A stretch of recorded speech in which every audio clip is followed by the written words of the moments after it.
my name is Lucy Edwards, and I've been working in the champagne industry for about 10 years, and I am a bit of a champagne nerd, and I'm really, really excited today that we get to chat with the one and only Antoine Roland-Billecart. So thank you, Antoine, for joining us. It's a real pleasure to chat. Now you're streaming straight from Champagne, and today we're going to have a look at a few different cuvées. We're going to have a look into the history of Billecart. But first of all, we want to know, how are you? Good, thank you very much. A bit strange for us right now in Champagne and in France as well. Like most everyone, we are in such a situation that I'm home. I cannot not even be in the cellar. Mm-hmm. So we have to respect all the different consignees and everything to keep safe at least and remain in health. And champagne is always a very good drink to fight this bloody virus, So, but everything is good. Thank you. Wonderful. And the vines are absolutely growing like crazy. I've heard the vine is continuing. Yes, the vines are in great shape. We are in between, let's say, on a normal situation, in between 2 and 3 weeks in advance. So even if the flower is not, we wait for the vine to flower end of May. And we're having fantastic weather right now. We're just about to have 20, 25, 26 degrees in Champagne region for the next couple of days, which is absolutely crazy for such period of time for us. So yes, if it goes through, I mean, we have a lot of grapes are hooked on the vines. So, and we may forecast to go on to start to harvest maybe last week of August. So we'll see. Another early harvest. Yeah, but all the stuff, that's fantastic because normally we take a lot of outside stuff, to work in the vines. And this year is very particular. We have a lot of administration people from us which are working in the vines because they have time. So they apply to say, yes, if I can go and work out in the vines, it's good. So even some members of the family are in the vines to work, and that's something, that's something quite special. So it's a very temporary structure in terms of workers organization, but it's somehow it's important because the vine keep growing. Believe me, virus or no virus, the plant doesn't stop really. Yeah, absolutely. It's really interesting to see how the vines have grown, and in the 200 years of Billecart-Salmon, I'm guessing this is probably only the perhaps 4th time that harvest has happened or harvest may happen. We will see in August. Do you feel that's climate change that's affecting the vines? Well, no, it's okay. As we were just talking about global warming, it's not drastically changing the structure of the fruit. We just are in a period of time where the plant is growing a bit faster, but the acidity is still pretty much being structured the same, which means that instead of harvesting on September 15th or by mid-September, we might start end of August. So, but the most important is to watch how it gets ripe and to follow the level of the acidity. That's the most important thing. So you're just over 200 years old. You produce a relatively small amount of bottles for such a well-known house. And I believe you buy in a lot of the grapes that you use for your champagnes, but you have very long contracts with the grape growers around you. So tell me a little bit about that. We are, let's say we own around 10% of what we produce in terms of wine. We're increasing that proportion because we want to buy, we have sometime opportunities to buy some land, to buy some vines, not in big quantity because it's really relatively small in terms of amount, on 34,000 hectares. It's important to remind that the average per owner is less than 1 hectare. So it's a lot of proprietors, it's a lot of growers, it's a lot of grape producers, and we lease more than 140 hectares. That means those vines, we treat them from pruning all the way up to the harvest. So which is we have a full team of 40 vignerons full-time all year long to treat and take care of those vines, which our way, which is very, very, very important to respect, first of all, of course, the soil, to be as clean as possible, to be what we call in viticulture durable, and to go forward to even a much better and healthy way of culture in the vine, and that's something very important. And of course, we do have a lot of contract growers. Historically, Champagne has been being organized that way with growers, a lot of growers selling systematically the grapes to different producers, different brands. Now you have a lot of cooperative playing with different brands, and now a lot of some new generation of growers are really producing their own wine, and which is good because it brings a lot of diversity in the picture of Champagne, in the picture of production, and that's something very important. Absolutely. And I think of the three wines that we're going to be tasting today, all of them have a great representation of Champagne because the grapes are sourced not only from the Montagne de Reims, but also the Côte des Blancs, Vallée de la Marne. We focus on Premier and Grand Cru, I believe. We focus basically on those three regions, and this is very important, to have a great selection in the Grand Cru, specifically in the Côte des Blancs. We're talking about places like Ménil-sur-Roger, Avize, Cramont, Cuy, of course, all those Chouilly.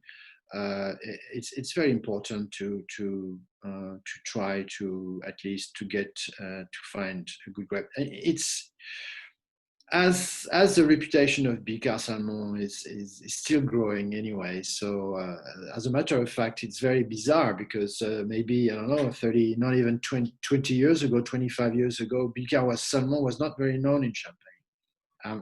Billecart-Salmon, the brand, had a much higher knowledge in terms of export and to be known in some different countries, but not specifically in Champagne. So what we've done, we just wanted to show our vignerons and to make sure to build a good reputation in Champagne, and that's something as well very important to have growers to come and see us and say, hey, you guys, I'm really interested to work with Billecart in the future, and that's something very important to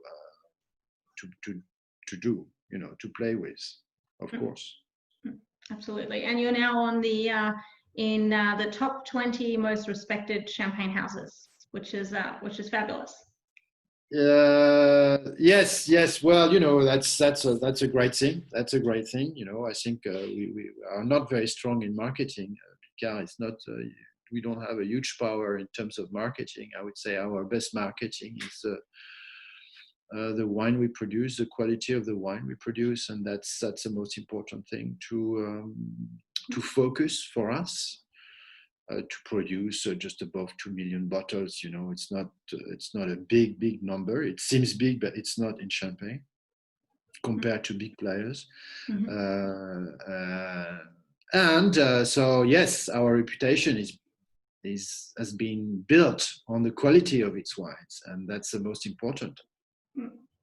And something that the family has been doing for 202 years, I believe.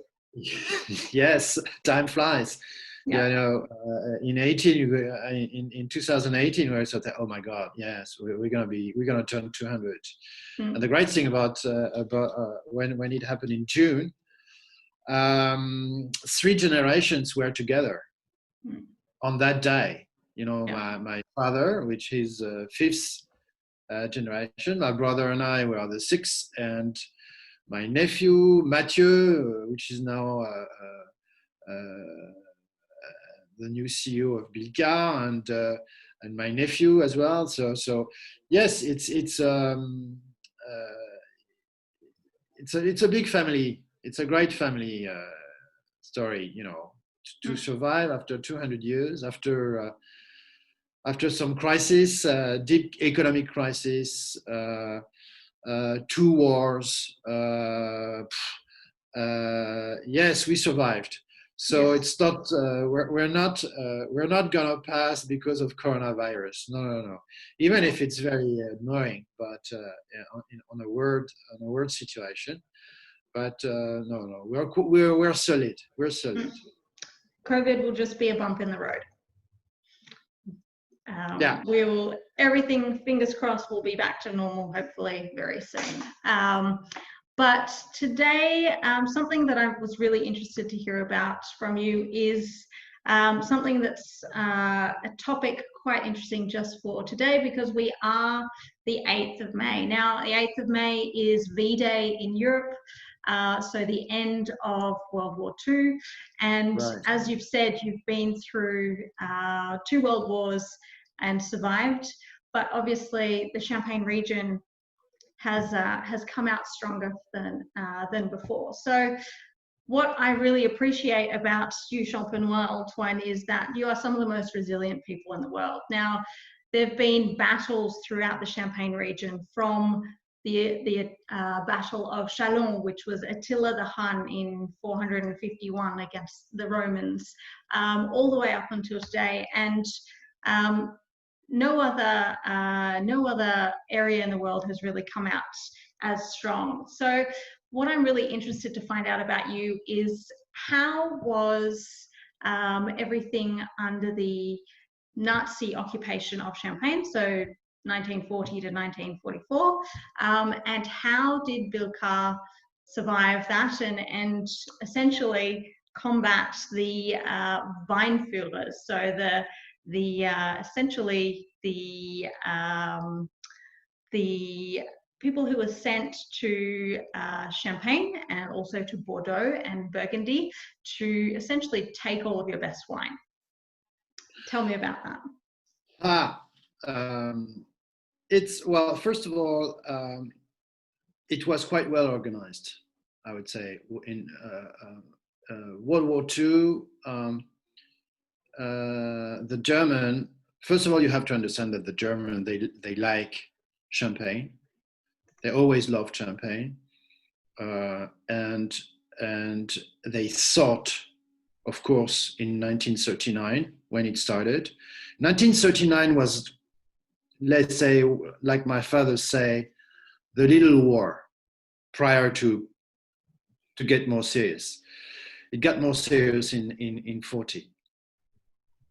But it was quite well organized. In 39, most of the village, 90% of the village escaped and went south of France because they had to.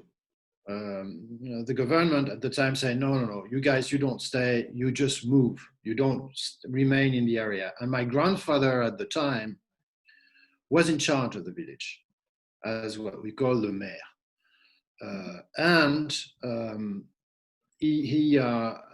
then he had to go. Then my family, my grandmother, with the 7 kids, they left for west of France, in a small village called Port-Blanc. Port-Blanc is on the north coast of in what we call Côte d'Armor now. It's not too far from Tréguier. It's not too far from this area, Paimpol. So all the family left there, and until 1940.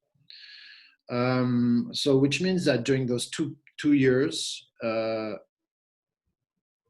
house was closed properly. But as my grandfather was in charge of the village, he had to go back to the village. And what a surprise when he got back to the village.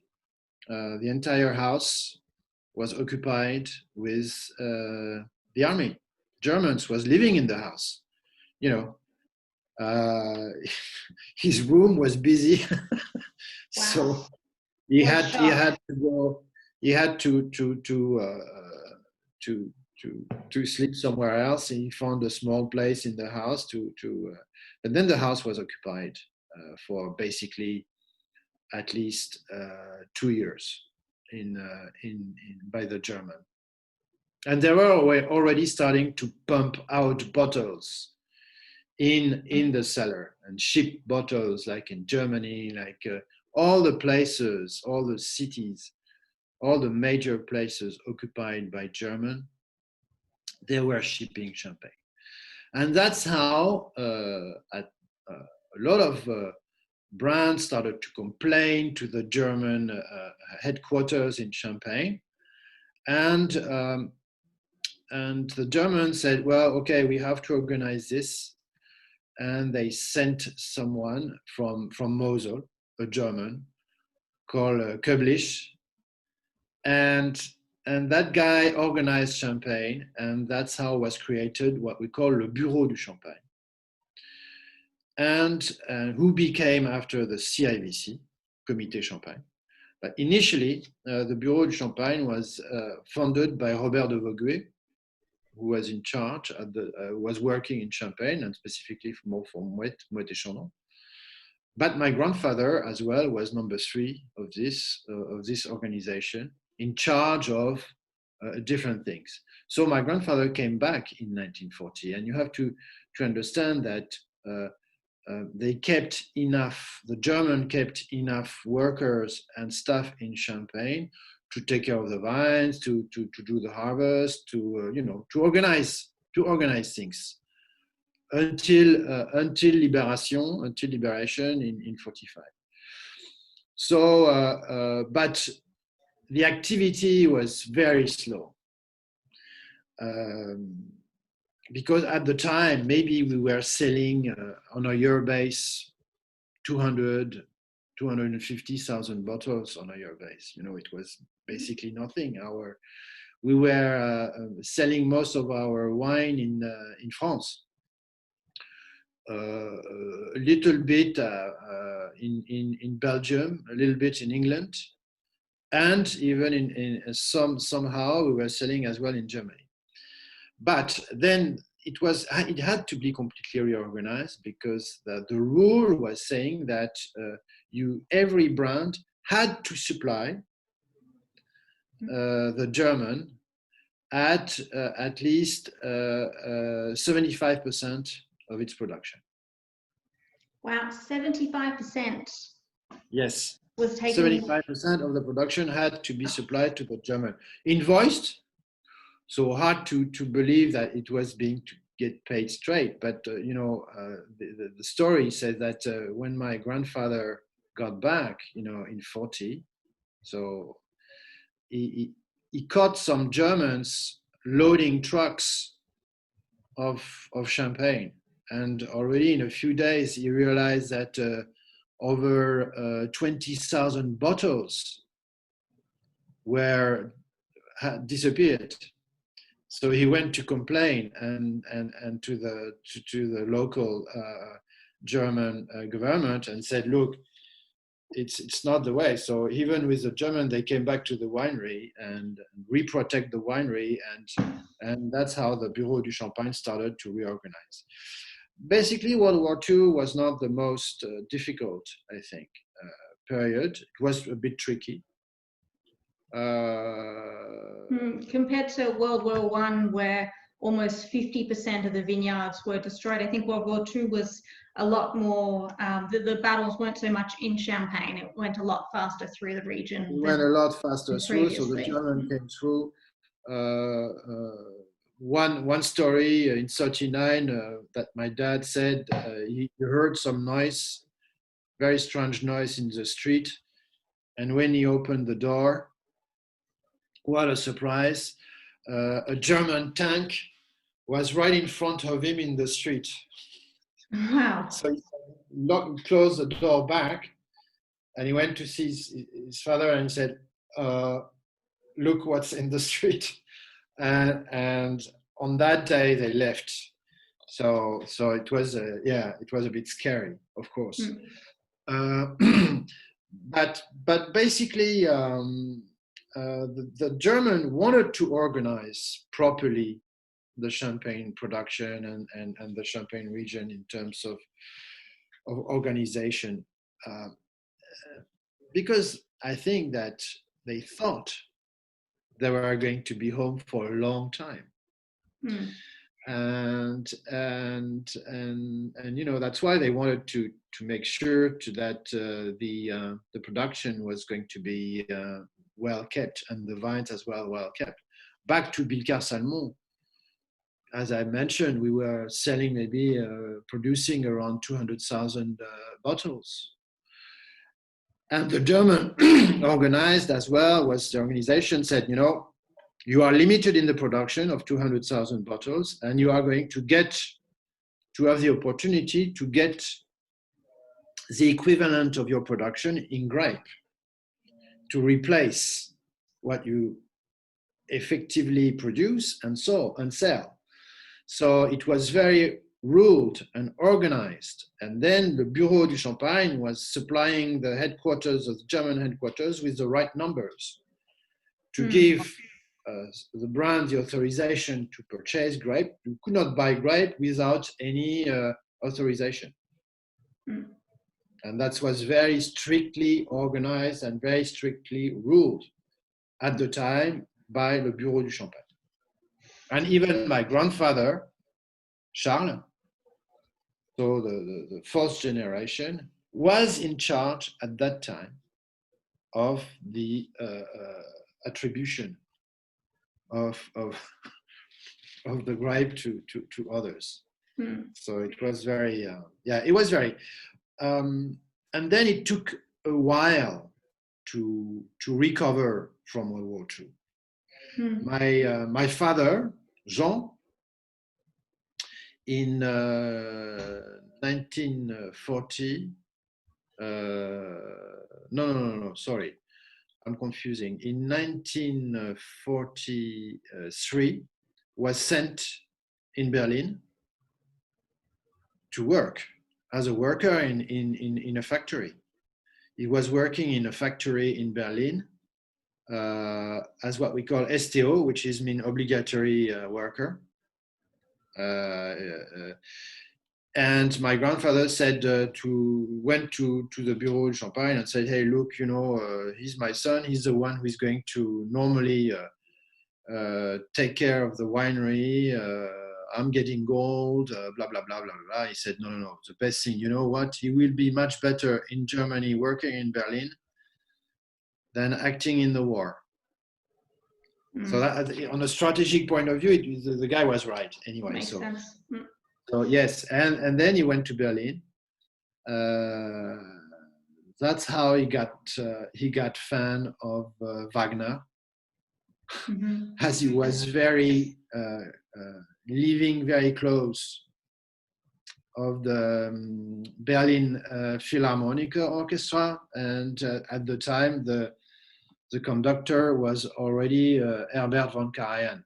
So he had the opportunity to go very often to different concerts. And then in 1945, after Libération, he came back, and then it took a long period of time for him to go, because no train, all the train, all the railway were destroyed, a lot of bridges were bombed, most of the roads were not even, no cars, so he was using horses, bicycle, foot. It took him a long time to go back, and then the mail was not the mail was not even existing at the time between Germany and France, so it was not even possible for him to write. Phone was not even working. So one day he arrived in the winery, and he saw his father, and both of them, were so surprised that it was just fantastic. It was a great day for them to meet again, and so yes, and at that time, my grandfather almost said, "Well, it's going to be difficult to start again, even with the reorganization. What do you think?" And my dad said, No. We have to keep up with the brand and continue to work Billecart-Salmon so it took a long time to rebuild stock, because at the time we didn't not even have the 1 million bottles of stock in the cellar, not even. Now it's different. It seems like there are a lot of houses who similarly to your family, came back from the war and decided that they didn't want to continue in the farms, they didn't want to continue working the land, that they may not have had, that family unit to continue. And I think after the war, there was a series of really horrible vintages, apart from perhaps 47, and a lot of people decided to. 47 was a very good vintage. Yes. You know what? I opened by accident maybe 10 years ago. I found a Magnum in my cellar at my parents'. So I have a corner in the cellar of my parents' house, and I don't know why I saw maybe one Magnum was sitting there for a long time, and I had a dinner with some friends, and I said, okay, I'll take that Magnum and we will see what that is. And we were doing at that time blind tasting, blind, so not to know what we were having. But anyway, when I opened the Magnum, I looked at the cork and I went like, oh shit. Wow. It's 47. And that was great. It was a great wine. Yeah. Fantastic. Yeah. Particularly in Magnum, I can imagine that would be incredible. That would be such an amazing experience. Still active, still fizzy. I'm talking about that. That was maybe in 2008, 2009. So 10 years ago. Yeah, maybe. Good souvenir. Always remember that one. Yeah. Do you have many bottles from that era? Anything left from the Second World War or the First World War in the cellars?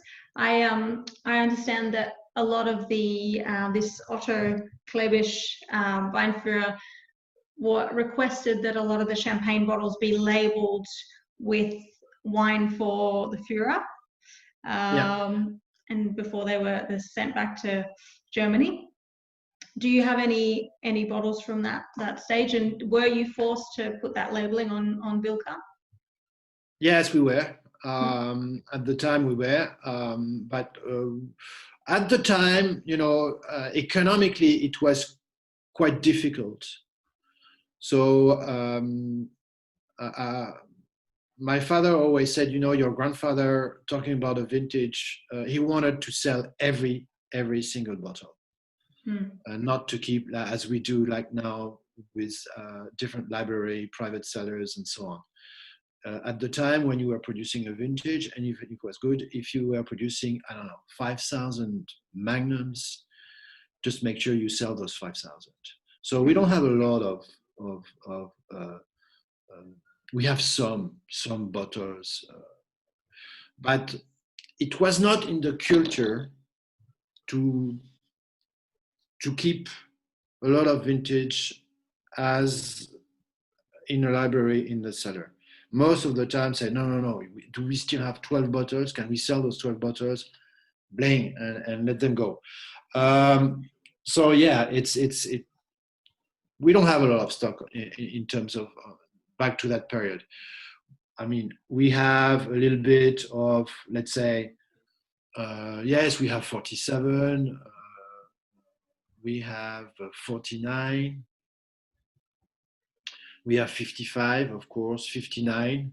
You know, 59 was a very nice vintage as we won that tasting, organized in 1999. So 59 and 61 came first and second. So we have a few things, but not really big. We started to rebuild, we started to keep more from, let's say, the early 80s, so which is quite recent. Yeah. Or perhaps there is a cellar that is walled up somewhere with some secret bottles that is yet to be discovered. There are a few cellars. There are a cellar, particularly one, where there are like a metal cage in that cellar. And when I asked my dad, I said, you know what that is? Well, I think your grandfather was a very good friend with DRC. So apparently there is DRC from 23 DRC bottles, DRC from, from 23, 20, 27, you know. Wow, just some nice little bottles laying around. Yeah. That's excellent. Excellent. Now, speaking of beautiful bottles, we have 3 today that we're going to be looking at.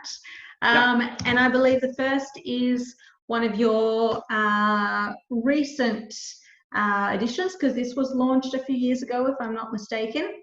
That was in 2000. Sous-bois. Yes. Sous-bois. Which has just received a beautiful new label with cherry wood, if I'm not mistaken. Yes. Yeah, cherry wood, absolutely. It's a new technology. It's a very thing. Well, we started sous-bois. Let's say we started to think about sous-bois when we did the first vintage of Clos Saint-Hilaire in 1995. That was really as a clos, you know, it's just a 1 hectare vine that we have in Marais-sur-Aï of Pinot Noir. So it's a 1 grape varietal. It's a 1 place. It's a 1 block. That vine was producing basically some vintage red wine as well. And in 1995, with my brother, we decided to produce a single clos. Because we wanted to do something different, and the idea said, well, okay, if you really want to do something different, we have to do the entire vinification in barrel. So right away we went down in Burgundy to pick up some barrels from some friends, and then we started the barrel to ferment in barrels with around 20 barrels. That was in 1995, and to make it short, now we have around 450 barrels. Wow. So, okay. Yes. So, and that's how we thought about sous-bois. Sous-bois is a result of a long process of research with Denis Blé, our vine director, to structure the cuvée correctly with Pinot Meunier, with Pinot Noir, with Chardonnay. It's very simple. It's 1/3 of each. So you have to give a chance. And the wine we are going to taste now, this Brut sous-bois, is based on 2011 harvest. Yeah, so 8 years at least on lease. Yeah, with reserve of 2010. Yeah. So it goes through a very the classic, I would say, Billecart style of vinification, you know, and that's something very very important to understand, is that one of the specificity of Billecart-Salmon is to we work, let's say, on a very slow and cold process of vinification, and first of all, of course, fermentation, to respect the fruit. You know what is important is, first of all, to remind that champagne, of course, is a wine.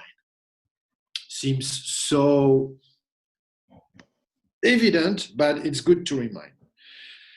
And wine, obviously, is made with fruit.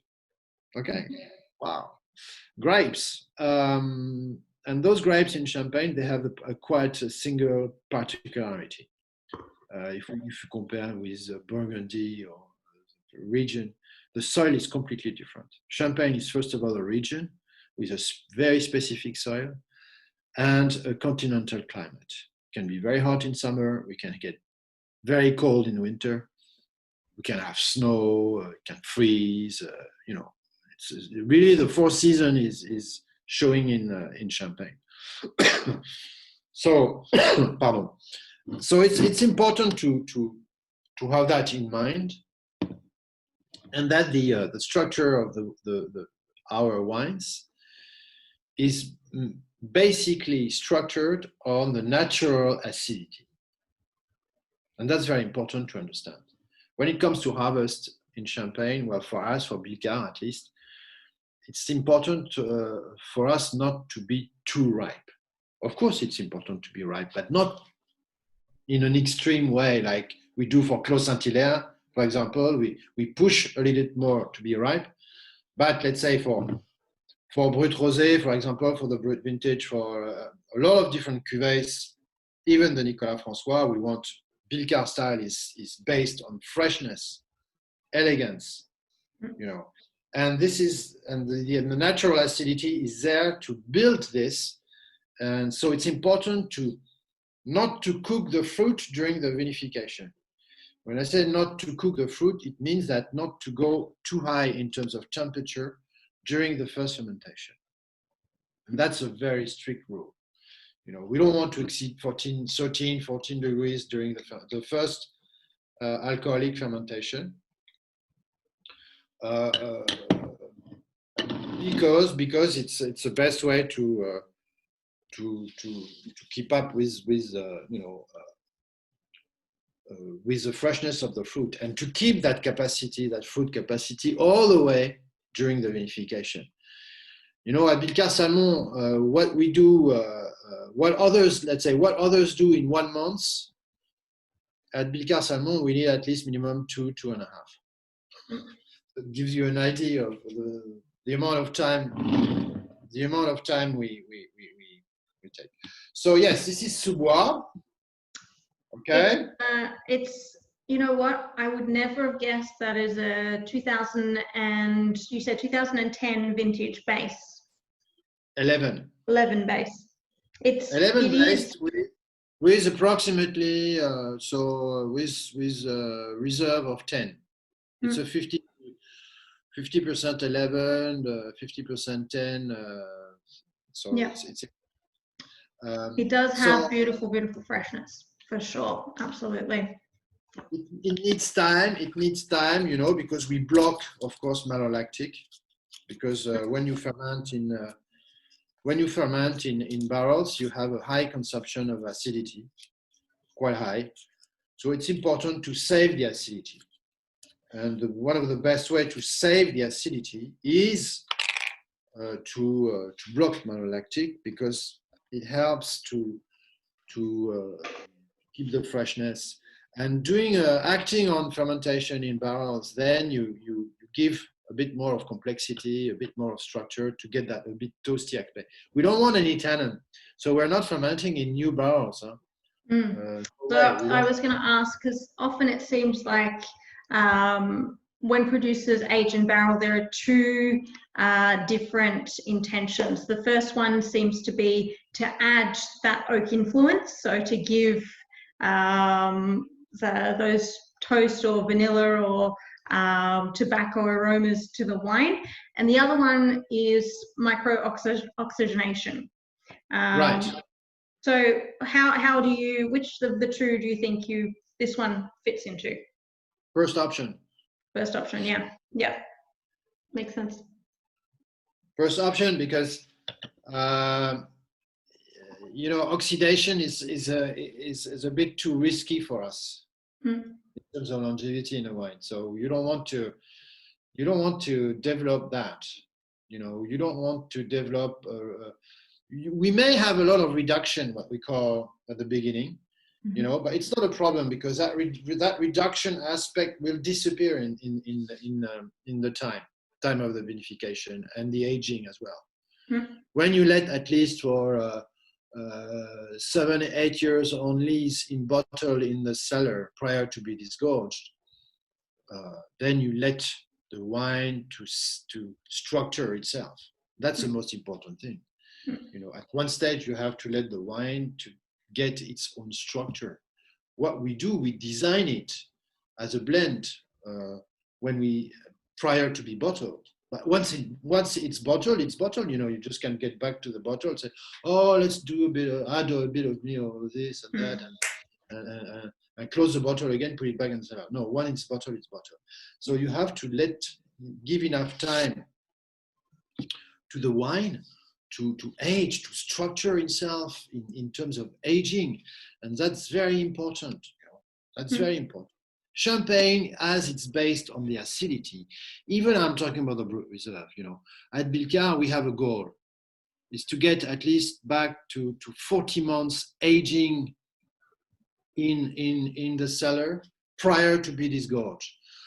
For non-vintage, just for the regular Brut, most of the Brut now are sitting on 20 months, basically. You know that officially the rules say that it's official. You have to legally wait for 18 months prior to be disgorged. Okay, before it was 15. I thought that they were going to double this.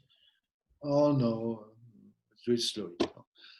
Wine in Champagne needs, with the acidity, to settle a lot in terms of aging. And if you don't, that's why you have on some wines a high dosage to mask and to add sort of aggressivity. And you don't want this. At Billecart, we just want to protect the fruit. So what do you do with adding sugar? You just you're working on makeup. You know, that's it. And there is no way for us to hide the aggressivity. If the wine is not ready, we still wait. That's why for example, in Blanc de Blanc, the Blanc de Blanc on vintage, very often it's out of stock because we want to hold it back in the cellar to make sure that the aging is correct. And if it doesn't go through the tasting committee, and if the tasting committee doesn't agree, even if the marketing and all the people go, we need Blanc de Blanc, and we just say, no, sorry, it's not ready. No, it's not ready. If we have to wait another year, we will wait another year. It's not a problem. So in regards to dosage, I believe this cuvée is about 7 grams dosage. It is. Are you able to share with us what you use for your dosage, or perhaps well, very basically, I won't reveal everything. Top secret. It is. I know it is a bit of a confidential question. Not everyone is wants to give away their secret recipes. You have to be very, yes. Some may need to be very confidential of the compounding of the liquor. At Billecart, it's very simple.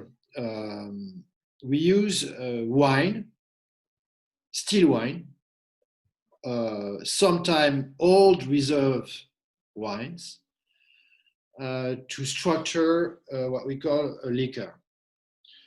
If you do it with a Chardonnay, it will be very different than with 100% Chardonnay. It will be, of course, very different from the one you are going to design only with Pinot Noir. Okay, so we are basically structuring two different styles. Okay, and then the proportion of the sugar, the type of sugar is very important. We use cane sugar. We don't use rectified must.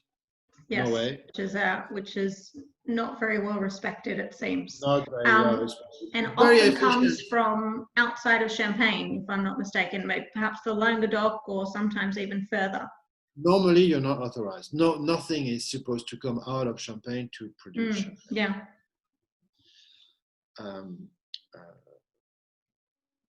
And what we do, basically, we use cane sugar, triply refined, to have less residual and a high concentration, and we just mix it with the wine. It's very simple. Not adding anything else. Yeah. And if you base it with Chardonnay, it's important. It makes a big difference to that if you base it with Pinot Noir. At a different level and a different percentage of the wine and sugar. And of course, when we say 7 grams, 6, 5, 4, okay, it's just a certain proportion of it. But you have, for Billecart, the style of Billecart is to show the wine structure and to respect the wine structure. It's not to show anything different. It's just to underline a certain style or underline a certain character, but you don't want to change anything. So that's why dosage is not, it's not a big issue anyway for us. Yeah. Okay.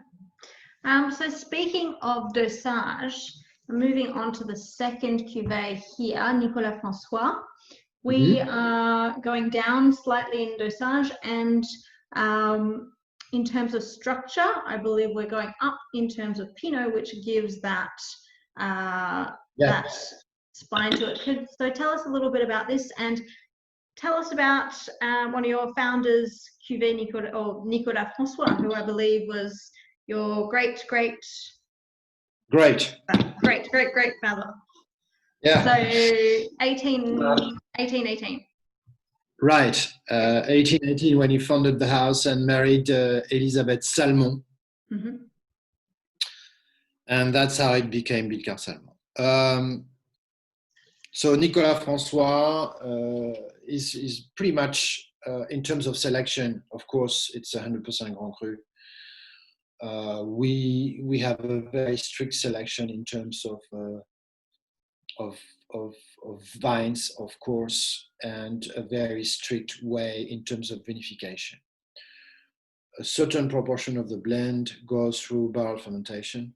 I would say a certain proportion. It's not automatically, it can be different on every vintage. We do not produce every vintage for Nicolas Francois. We only produce Nicolas Francois Billecart in very good years. We don't have to produce every vintage, like some, they have to. We don't. It's a choice. So we finalized, by the way, the blend of 19 yesterday of Nicolas Francois. So very exciting. So basically, Nicolas Francois. Yes, basically Nicolas Francois is the blend is sitting on 60% of Pinot Noir, 40% of Chardonnay. Okay, so already we are in a more structured and more complex wine. This is our prestige cuvée. If we had to mention that if Billecart-Salmon is having a prestige cuvée, yes, Nicolas Francois is one of our prestige cuvées with Elisabeth Salmon rosé vintage and Louis Salmon the Blanc de Blanc vintage. Dosage here, I would say 4 grams. A certain proportion of the blend of Pinot Noir is being barrel fermented. It's not a big quantity. Yeah.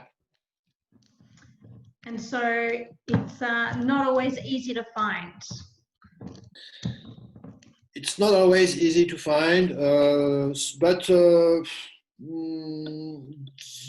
Yes, maybe, but somehow it's still okay. I mean, when you search a little bit, you can find it. You know. Yes. Well, I'm sure that the wonderful team at Angra will be able to hook us up with a little bit if anyone Yes. is interested in Singapore. Actually, if Giacomo or Ale want to pop a link into the chat, then if anyone is interested in getting their hands on some of these bottles, there are a few in Singapore. There are a few cases. Yes. Yes. So this one is a whopping 10 years, if not 12, on lease. Minimum 10 years. Yeah. Minimum. It needs 10 years to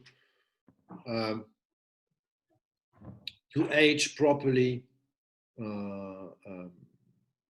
in the cellar prior to be disgorged. You know, and that's something very important. Yeah. Then, when it comes to disgorge, then we do a lot of different. We have a lot of different samples from different dosage, different weights, different capacity, different. You know, to determine precisely what it's going to be. To disgorge a certain quantity, a small quantity. What can happen is that we are going to disgorge a small quantity and follow the evolution of the wine after being disgorged. And if we like it, then we will keep the same recipe in terms of dosage. If we don't, then we will change it. You know, it's important to understand that if you start to build with Chardonnay or with Pinot, when you start to launch a cuvée, maybe you are going to base your liquor structure on Pinot Noir to give more complexity and more structure, maybe. Mm-hmm. When you reach the end of the aging pre-disgorge, then you may change and go to Chardonnay to bring some freshness. And that's something very, very important in terms of structure. So the selection here is very, very strict. The blend is as well very strict. So how many crus, for example, would you use in a Nicolas Francois or a Louis-Salmon compared to your Brut Reserve, for example? Oh, for Nicolas Francois, I think we have around eight crus. Okay, yeah, and all Grand Cru. All Grand Cru, and for the Brut Reserve, around 30. Yeah, yeah. Which is it's interesting because and I'd be interested to hear your thoughts on this. A lot of houses, when they're making their non-vintage, sometimes use up to 100 different cru in a certain blend. What are your thoughts on sourcing from different crus versus being more selective? Well, I think it's when you have the opportunity to be quite selective in terms of grape origin and vines origin prior to when it comes to the harvest. It's when there is a place you don't want to get grapes, where you don't want to buy grapes, then it's up to you. You know, you have that choice. If that's why, to be quite reasonable in terms of quantity of production, allow us to be very selective. Every year we do not bottle the same amount in terms of production. Some years we do less, some years we do more. It depends on the quality of the harvest. 18 was good, 19 was even better. That's excellent to hear. That was really 17 good to hear. was not great. So 17, you just you get your own contract, but you don't want to push more than that. So it's important to have that in mind. I think the quality is very important to focus, and not only the production level. What we want is really to focus on the quality, and that's about the selection, the vine selection, the grape selection, the cru selection is very important. It's very important. It's very important to focus on the quality. As I said, to be family-owned, independent, that's a real luxury today in the champagne process of production. Yes, yes. And speaking of luxuries, one of the things that I love about this is the time that you leave it on lease, because from what I've seen in the market, a lot of people now are releasing their 2008 has definitely been released. 2012 was being released as well. So the fact that you guys are releasing 2006 and the 2002 for the Clos Saint-Hilaire, that is... We still have 2002, huh? Yes, Nicolas Francois, we are still having 2002. I'm sure that Giacomo in Singapore at Angra, I'm sure that he still have a few bottles of 2002. Yeah, if you ask nicely. We still have 2002, yes. to be honest with you. And there is 2002 as well in Australia. If anyone wants details on where to purchase in Australia, they can certainly let me know, and we can find the best place for you close to your home, because the 2002 was an absolutely sensational year. Worth a try. Oh no, not for sales. Well, but Giacomo, I still have. You have to order some. I have in the cellar 2002 for you. But the 2002, I think, is a vintage. It's one of the greatest vintage that we have had in Champagne. And I think this vintage 2002 is still going to be great right now. But watching the vintage, I'm still very surprised that it's still very fresh. And I think it will go for another, I don't know, 20 years maybe. Easy. Yep, easy. Absolutely. And so the 2006, another 20 years? No, I would say that 06 a bit less. It's fine as it is now. But I easily for another 10 years in a good way. After we will have a small amount of 07, because we figured that 07 was a reasonably good vintage, but then 08 will come.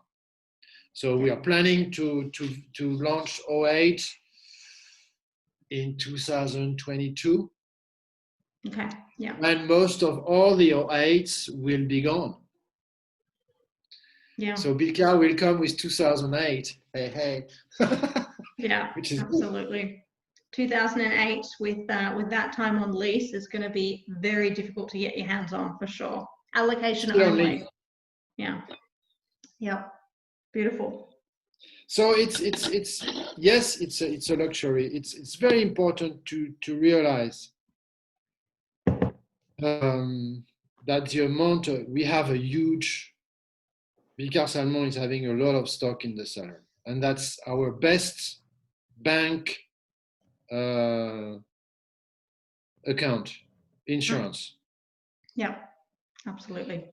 And this is something that even I think, Lucy, I think what is important is to realize that even for the brut réserve, we are now focusing on to reach 40 months. And the good thing about that virus, it stopped all the sales, most of it. So which means that the aging is just increasing naturally in the cellar. Yes. So I've also heard that because of the confinement regulation, people are limited in terms of how many people they can have in any one space in the cuvée, and so the bottling or the tirage has been pushed back for a lot of people, meaning there's a lot more time either on oak or in that first fermentation. In tanks, still in tanks. Some are still on lees. We haven't racked, which is good. Longer you leave the wine on lees, that's very important in tanks or in barrels. Well, in barrels you have to measure this, because sometimes you need to be right, because you don't want too much extraction on it. But in tanks you can leave it on lees for a long period of time. So our third wine, something that we've had a lot of questions on leading up to this tasting, the iconic Billecart Rosé. So my first question is, this is a really, really special wine. It has such a big fan club. How come it is so iconic, and what makes it so special?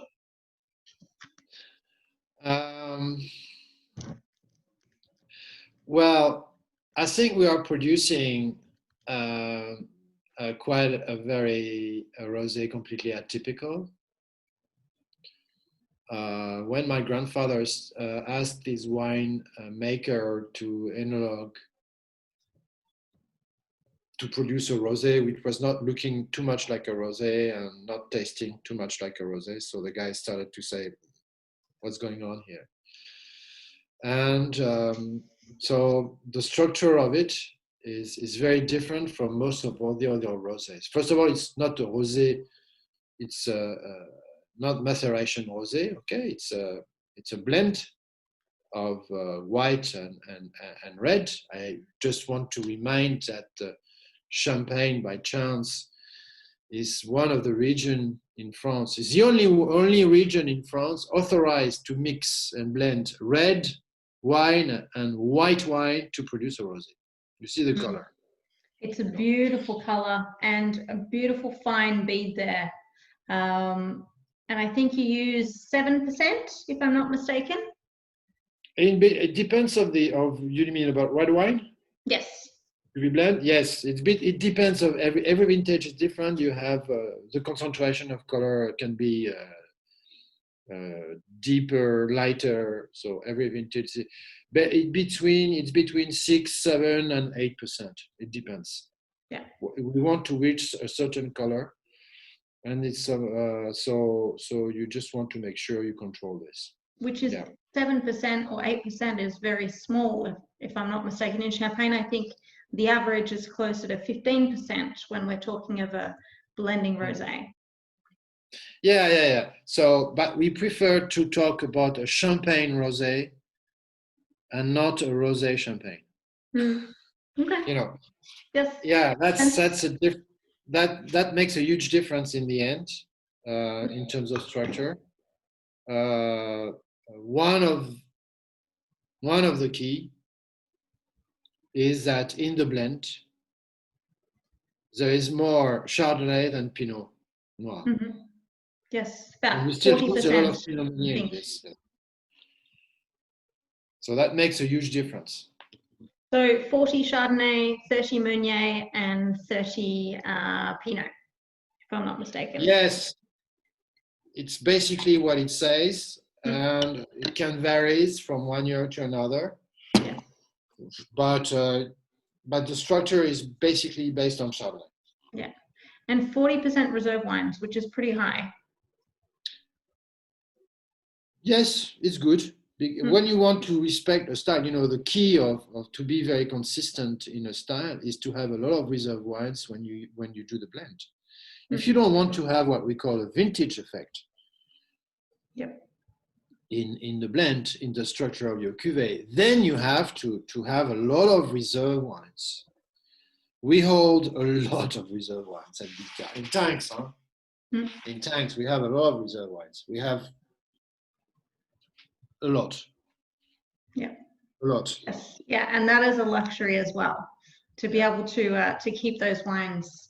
So one day I had an experience with the rosé. That was in Belgium, like when was this? Maybe 7 years ago. 7 years ago.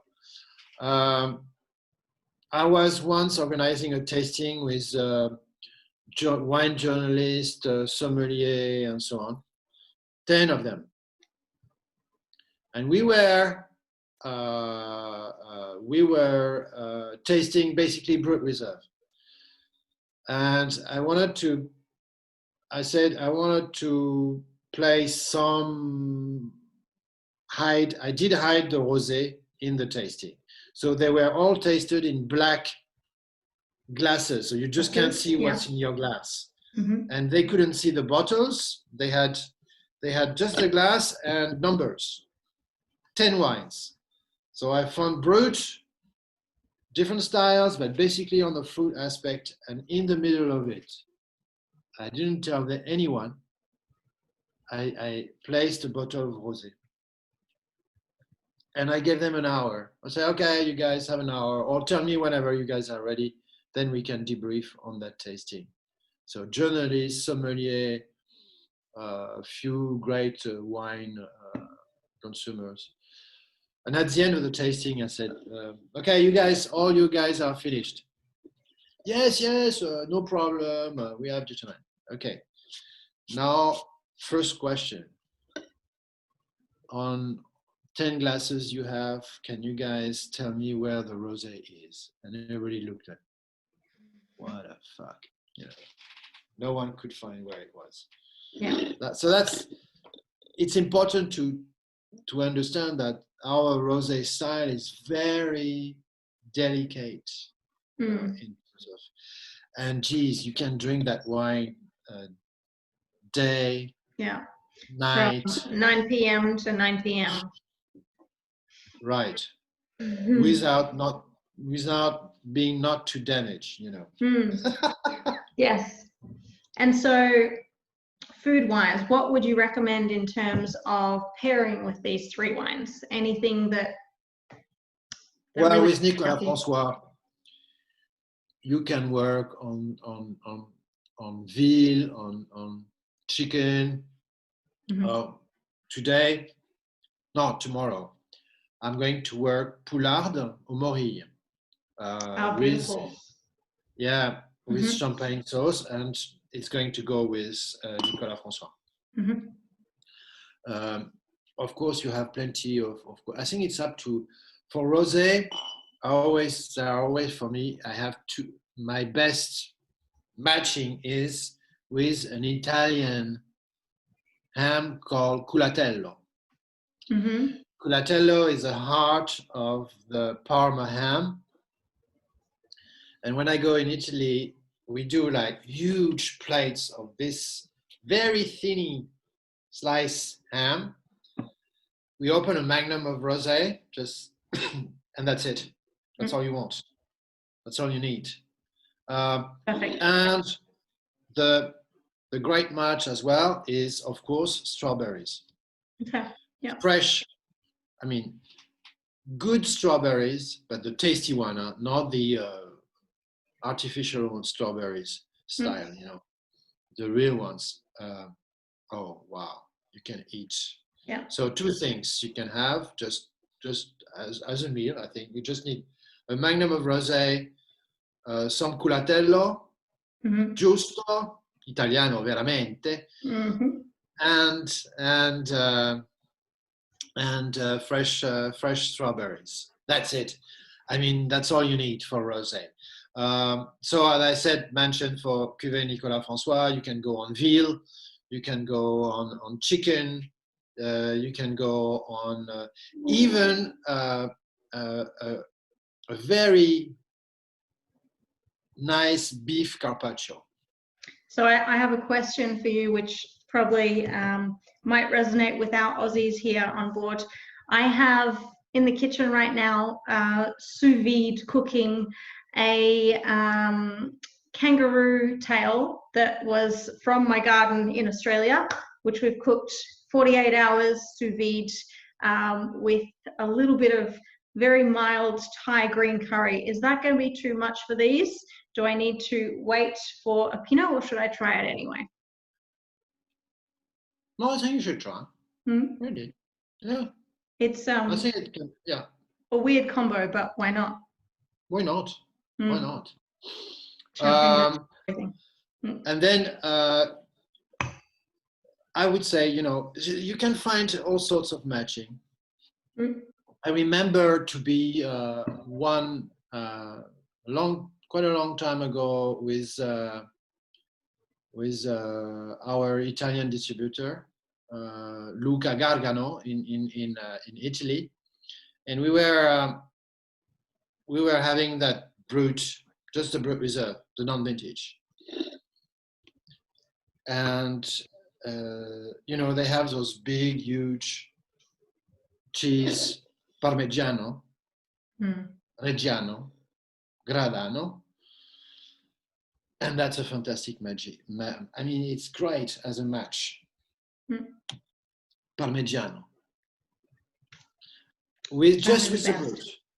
It's very simple.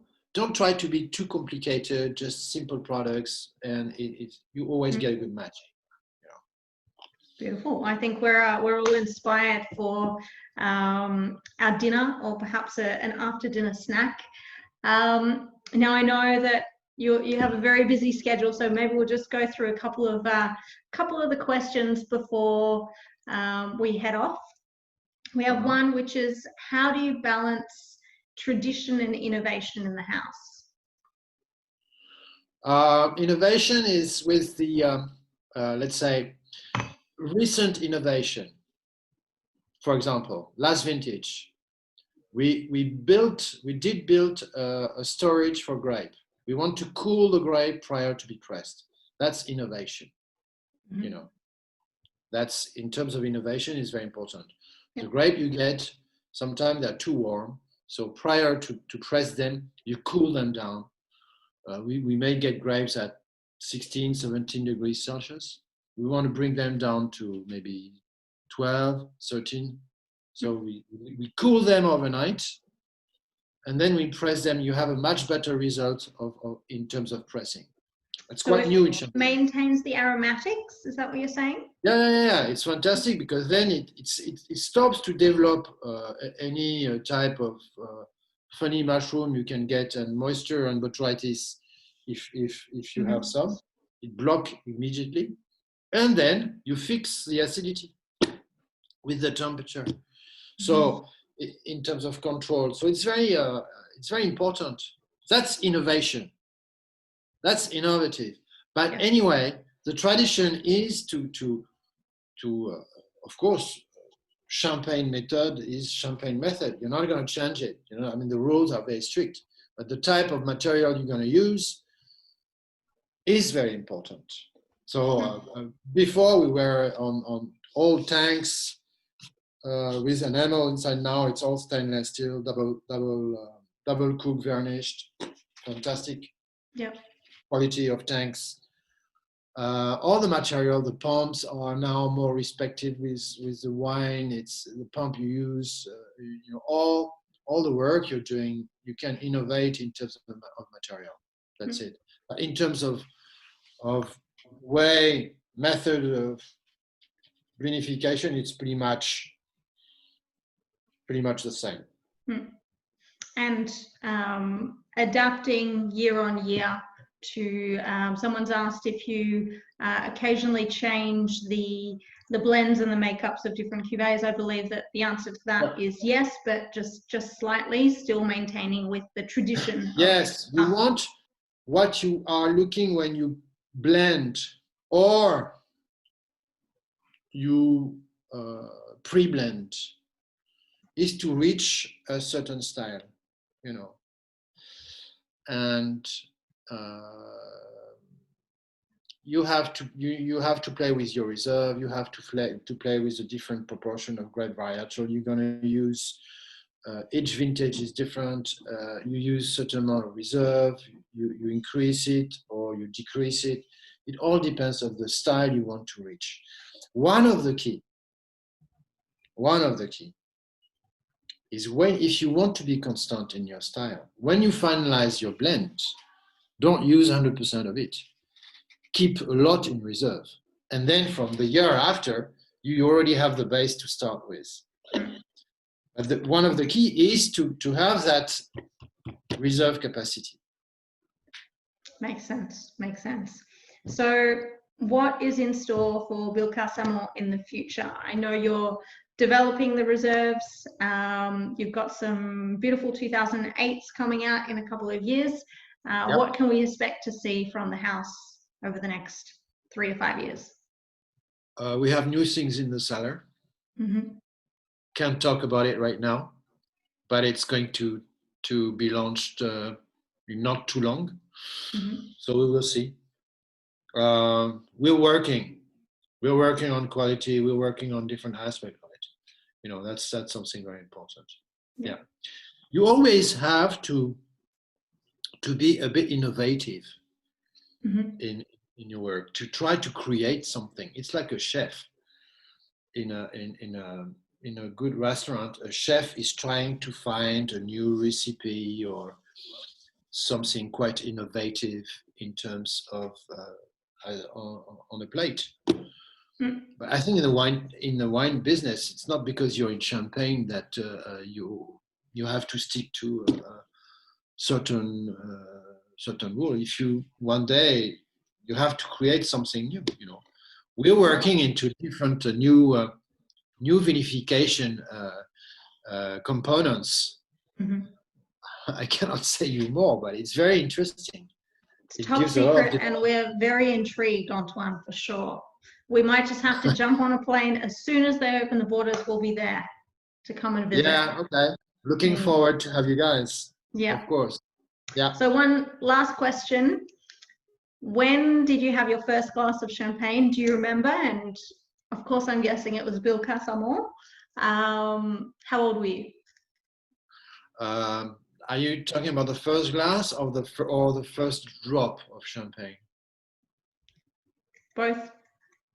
Well, I think the first drop of champagne, I think I was like not even 1 hour old. Mm-hmm. Blessed with My champagne. grandfather, oh, no. You know, my grandfather go like this, chuck, put his finger, and then yes, Antoine direct. is now a real champenois. And that's it. They look at you, and if you go like, oh, more, boom, boom, no. But then the first glass, I don't know. We were having, I mean, in the family during the week, we were not drinking wine during the week, you know, as a kid. But every Sunday, on the tradition, my parents' dad was opening a bottle of champagne every Sunday for aperitif at lunch. I don't know. Can't remember precisely. Yeah. It's just part of being champenois. That's the way it is. Part of being champenois. It's part of running in the winery. It's part of learning how to bicycle in the cellar.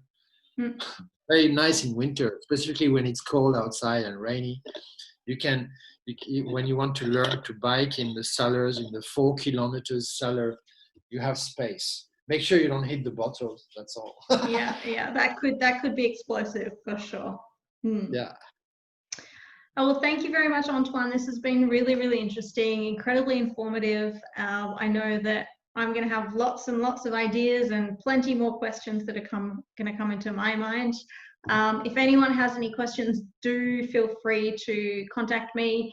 As you can tell, I'm always excited to talk about champagne. And if anyone is interested in the wines, let us know. There is obviously a promo code for Angra, and in Australia through DWS we can find some great retailers for you, so don't hesitate to contact us for that. I'll also send out over the next couple of days just an email recapping what we've spoken about, and all the links to the different things that we chatted about for anyone who wants some extra reading. Yeah, thank you very much, Antoine. This has been really interesting. Well, you're welcome. Thank you for having me and Billecart with you guys tonight. I think it was it's always very interesting to have such a conversation and to comment a bit about our tradition history. I'd like to thank you, Lucy. The pleasure is all mine. It's a privilege. I'd like to support Giacomo and Cristina from Angra, you know, as our distributor, GWS as well in Australia. Our distributor to support Billecart on the market. I'm really looking forward to go back to Singapore. I should have been there. You know, we should be in Hong Kong right now, to be honest. You know, with Vinexpo and all the things happening, which has been everything has been cancelled. So I'm really looking forward to get back in Singapore. When, I don't know, not yet. When it will be possible. Yeah, when you do, we will be there. We will be really excited to have you join us, and we'll keep some kangaroo for you so we can do some of those pairings. Thank you. And perhaps some jamon or some beautiful ham as backup in case I'm the asking kangaroo's not a good Giacomo match. to import culatello. There you go. I'm sure Okay, Giacomo it's can get very us the important. good stuff. The best match for rosé with culatello. Excellent. It's a date. Andiamo, Giacomo, passa l'ordine. Okay. Thank you very much, Antoine. Have a beautiful afternoon, and we look forward to seeing you in Singapore or perhaps in Mauritius as soon Looking as we can forward to travel. it. Thank you Thanks, very much, Antoine. guys. Bye. Bye-bye. Have a nice Bye afternoon. now. Bye-bye. Thank you.